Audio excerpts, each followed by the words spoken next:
দিনটি ছিল ২৮শে আষাঢ়। পূর্ণ রূপ নিয়ে রাজশাহীতে ঝরছে আষাঢ়ের বৃষ্টি। আষাঢ়ের মেঘের গর্জন আর কালো মেঘ ঢেকে রেখেছিল রাজশাহীর আকাশ। আর কালো মেঘের কারণে দিনেই যেন রাজশাহীতে নেমেছিল সন্ধ্যা।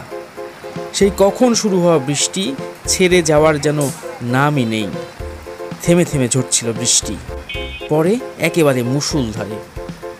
আর এই বৃষ্টির কারণে দিনভর এমন কি মধ্যরাতেও ভিজছে রাজশাহী, যার ফলে কোথাও কোথাও সৃষ্টি হয়েছে জলজটের। সব মিলিয়ে আষাঢ়ের বৃষ্টি বিড়ম্বনায় রাজশাহীবাসী, সঙ্গে জলাবদ্ধতার ভোগান্তি। রাজশাহী নগরীর উপশহর নিউ মার্কেট, সোপুরা, উত্তরের সড়ক ও সাহেব বাজারের সড়ক সহ আশেপাশের বিভিন্ন রাস্তা অলিগলি পানিতে জমে গেছে।